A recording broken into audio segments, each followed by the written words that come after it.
ರಾಜ್ಯದ ಅಭಿವೃದ್ಧಿ ಮರೆತು ಸದಾ ಕುರ್ಚಿ ರಾಜಕಾರಣದಲ್ಲಿ ತೊಡಗಿರುವ ರೈತ ವಿರೋಧಿ ಕಾಂಗ್ರೆಸ್ ಸರ್ಕಾರದ ವಿರುದ್ಧ ಭಾರಿ ಆಕ್ರೋಶ ವ್ಯಕ್ತಪಡಿಸಿ ಸುಮಾರು 20,000ಕ್ಕೂ ಹೆಚ್ಚು ಕಬ್ಬು, ಮೆಕ್ಕೆಜೋಳ, ಹತ್ತಿ ಮತ್ತು ತೊಗರಿ ಬೆಳೆಗಾರ ರೈತರು ಇಂದು ಬೆಳಗಾವಿಯ ಯಡಿಯೂರಪ್ಪ ಮಾರ್ಗದ ಮಾಲಿನಿ ಸಿಟಿ ಮೈದಾನದಲ್ಲಿ ಧರಣಿ ಮಾಡಿದ್ದಾರೆ.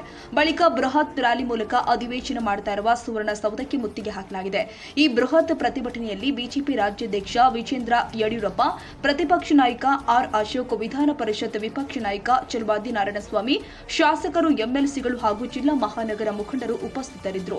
ರೈತರ ಬೆಲೆ ಸಮಸ್ಯೆ, ಬೆಂಬಲ ಬೆಲೆ ದರ ಮತ್ತು ಪರಿಹಾರ ನೀಡುವಲ್ಲಿ ಕಾಂಗ್ರೆಸ್ ಸರ್ಕಾರ ಸಂಪೂರ್ಣ ವಿಫಲವಾಗಿದೆ ಎಂಬ ಆರೋಪ ವ್ಯಕ್ತವಾಗುತ್ತಿದೆ. ಸರ್ಕಾರ ರೈತರ ಹಿತಧಾರಿಗಳ ಬೇಡಿಕೆಗಳಿಗೆ ಸ್ಪಂದಿಸದಿರುವುದಕ್ಕೆ ವ್ಯಾಪಕ ಖಂಡನೆ ವ್ಯಕ್ತವಾಗುತ್ತಿದೆ. ರೈತರ ಸಂಕಷ್ಟವನ್ನ ನಿರ್ಲಕ್ಷ್ಯ ಮಾಡಿರುವ ಸರ್ಕಾರದ ವಿರುದ್ಧ ಧಿಕ್ಕಾರ, ಕಾಂಗ್ರೆಸ್ ಸರ್ಕಾರ ಎಂಬ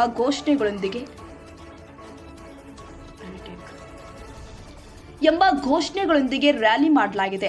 ಡಿಸೆಂಬರ್ 9ರಂದು ನಡೆಯುವ ಪ್ರತಿಭಟನೆಗೆ ಮುನ್ನ ರಾಜ್ಯಾಧ್ಯಕ್ಷ ವಿಜೇಂದ್ರ ಯಡಿಯೂರಪ್ಪ, ಪ್ರತಿಪಕ್ಷ ನಾಯಕ ಆರ್ ಅಶೋಕ್ ಮತ್ತು ಚಲುವಾದಿ ನಾರಾಯಣಸ್ವಾಮಿ ಅವರು ಮಾಲಿನಿ ಸಿಟಿ ಮೈದಾನಕ್ಕೆ ಭೇಟಿ ನೀಡಿ ಸ್ಥಳಾವಲೋಕನ ಮಾಡಿದ್ರು.